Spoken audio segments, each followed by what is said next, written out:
Hey everybody, welcome back to another episode of P&M's Movie Criticisms. I'm Miss M.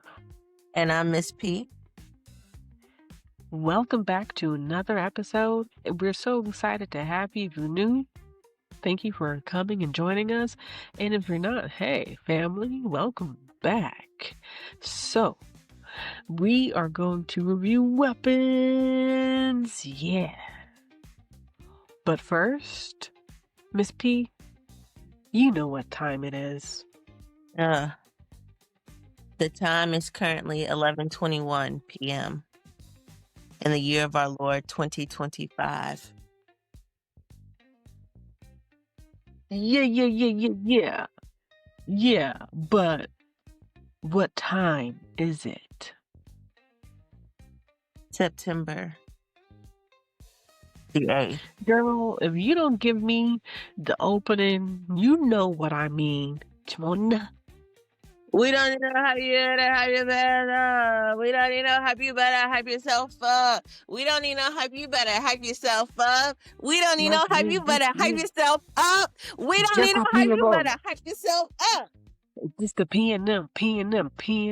Yo, P&M. We don't need no hype. Yo, P&M. Yo, we don't need no hype. Cause P&M movie criticism got the hot sauce. P&M movie criticism. Yeah. P&M movie criticism. But the hypnotism. P&M movie criticisms. Where we tell you everything that's hot and everything that's not. So let's just talk about weapons. And we're going to tell you if it's hot and if it's not. And so basically, we have P&M Movie Criticism's Hot Sauce chart. At the top, we have the Carolina Reaper. So hot, it's Oscar gold. Beneath that, we have the Ghost Pepper. Super hot, but it's missing some elements. And beneath that, we have the habanero. Yeah, it had some heat. It was good. We don't really have any complaints. It was great for family bonding time or a good date night movie. And underneath that, we have the jalapeno, where it's like, meh, throw popcorn at screen type. Ugh. And under that, we have the bell pepper. Bland, screaming, where's my money back? I wasted hours of my life and I can't get them back. I think I just might sue you. So is it hot or is it not? Uh, so Miss P, let's change it up. Is it hot or is it not? Weapons. It's mediocre. It's lukewarm. Lukewarm. Oh man. So you know something, we have to justify it with our movie criticisms, our P&M movie criticisms criteria. We tell you if we like it or if we love it at number 9. Is it historically accurate at 8? And 7 is 6. Did it strike the emotions, keep the attention? 5, the production elements. Number 4, we talk about the directing. Number 3, we look at the quality of acting. And number 2, sound quality and effects. And number 1 is Miss P's personal favorite. Cinematography. Woo, woo, woo, woo, woo, woo, woo, woo, where would you rate it since it's lukewarm on a hot sauce chart? I would say it's a habanero because it had the makings of the one above a habanero, which would be Ghost the ghost pepper? pepper, but it just fell flat in some sections because of, once again, pacing. The pacing of the movie. It was good for what it was, but it could have been a little bit better for me because then I would have gave it a ghost pepper. Pacing. Yeah, there's definitely some pacing here that I agree that could possibly be worked on. You know, and then you just gotta take it back into post and do some editing, cut some things. Because we did get a lot of the backstory that's going on. But ladies and gentlemen, if you haven't watched the movie, um, let's talk about it. Let's talk about it. I'm just gonna read a quick synopsis. When all but one child from the same class mysteriously vanish on the same night, at exactly the same time, A community is left questioning who or what is behind their disappearance. And basically, the community goes, for the most part, they're okay, but the parents, of course, they are livid. The teacher is Justine, played by Julia Garner. Hey, this is another movie with Julia in it. Hey, Julia. And she is the teacher, and she's accused of being a witch. Now, of course, she didn't do it. And the doorbells on these houses, they show the kids running off in the middle of the night at 2:17 p.m., all at the And same time. Yeah. Oh yeah, AM. But nobody knows where they are. And so people are mad. And she is being stalked and she's being harassed by a few people. But lo and behold, it's not her. It's someone or something else. I'm just gonna call her something. Okay, because I don't know what that is.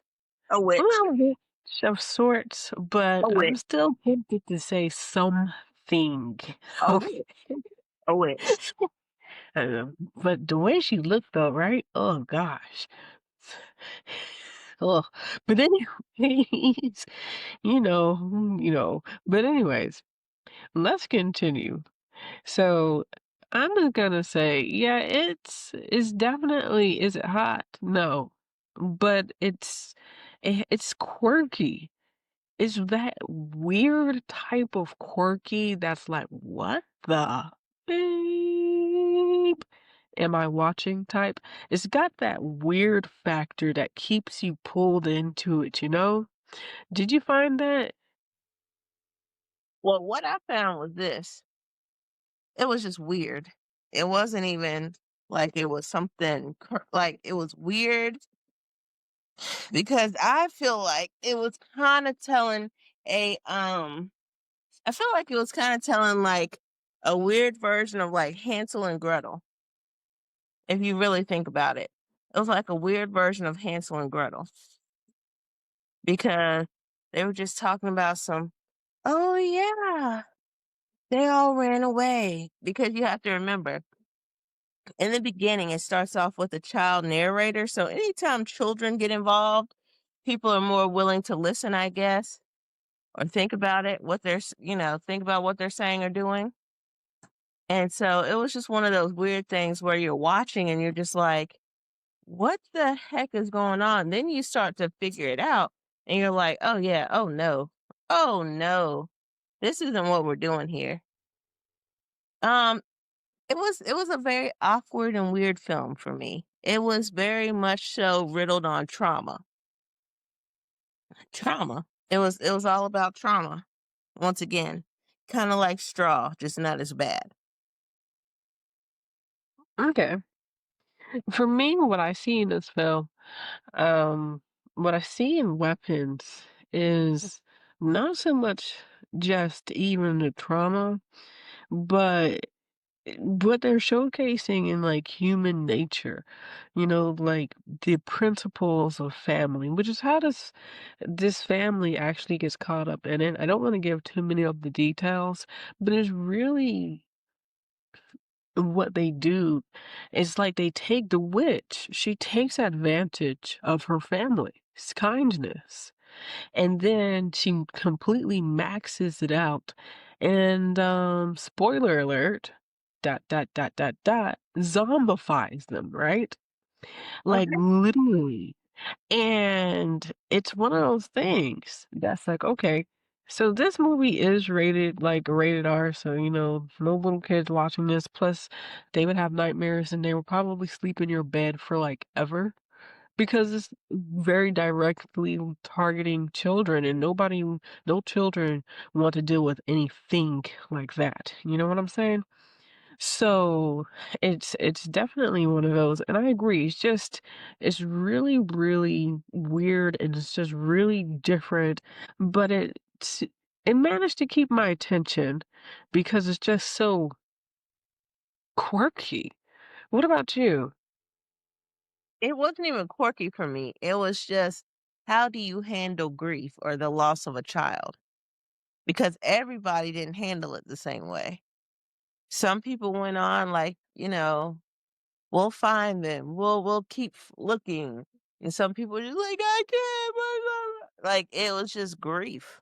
How do people go on with the loss of a child, basically? If you look at it like that through that lens. That's all.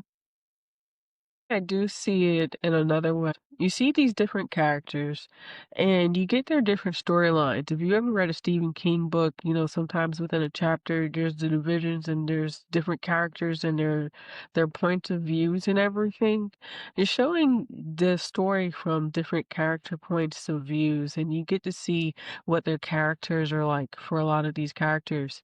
And a lot of them are definitely off their rockers, especially the police officer, he was definitely off his rocker. Yeah, but Paul. he gets possessed though, and that's the only reason why.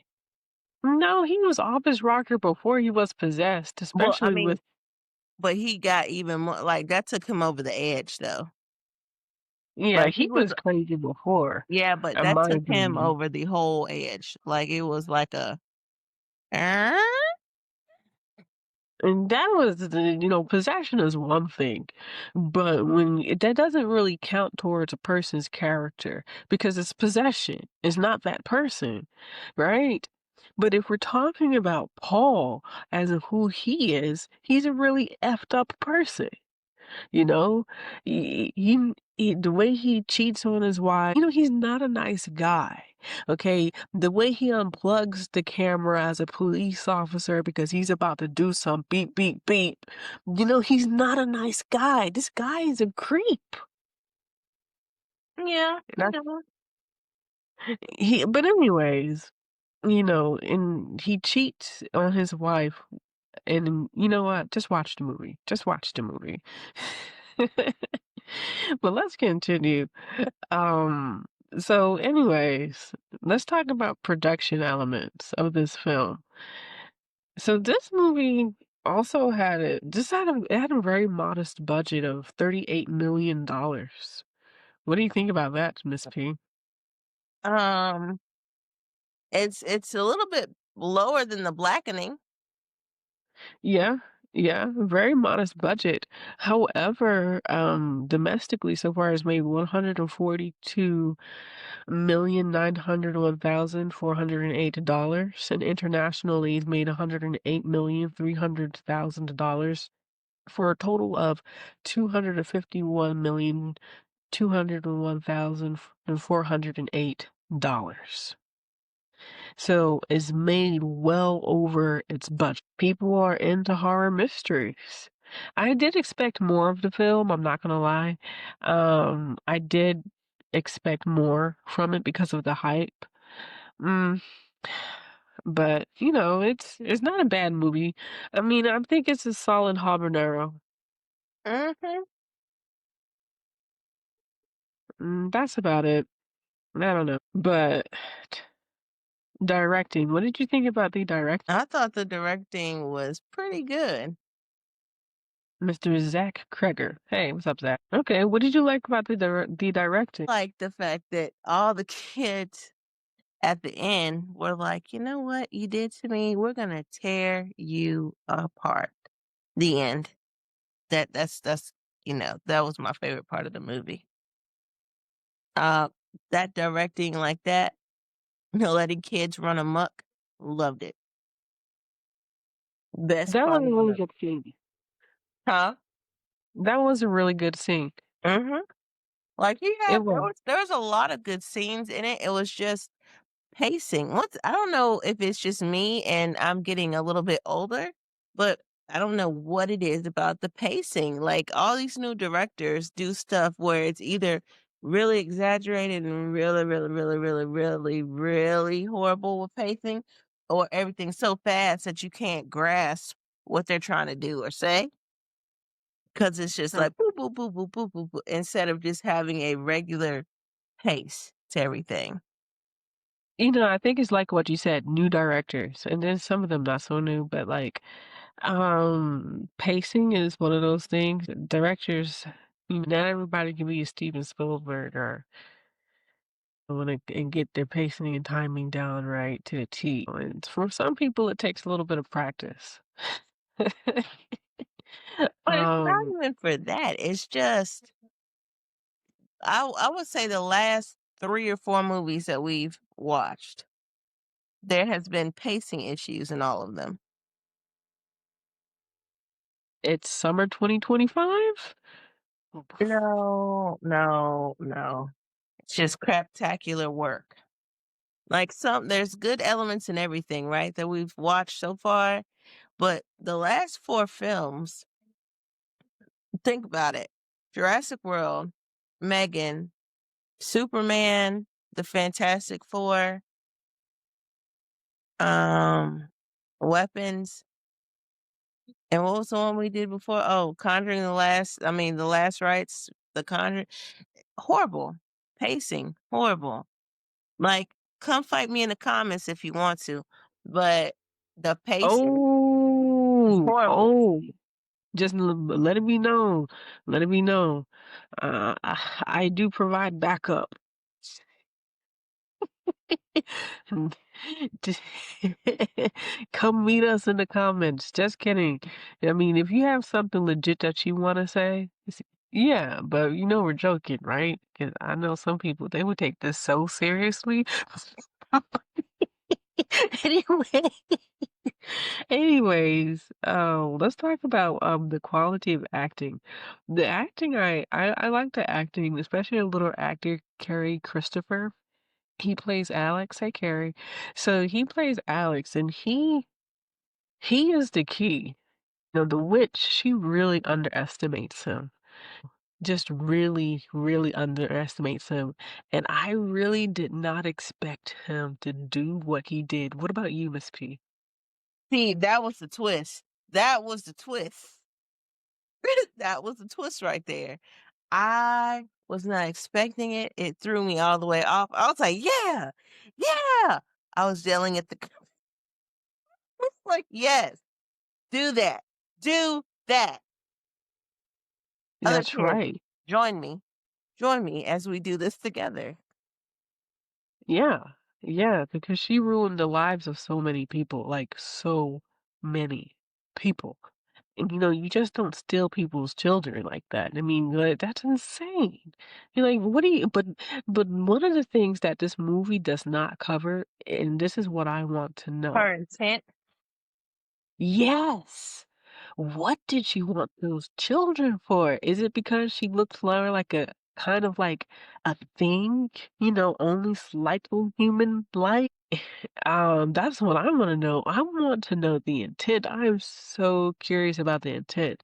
But, I'm not going to hold that against the movie because sometimes, it's fun to leave it up to your imagination and to think about what her intent is. But we know witches. Yeah, sooner or later, she's probably going to eat them. mhm, I told you, Blood sacrifice. it was giving me a very modernized Hansel and Gretel. Yeah.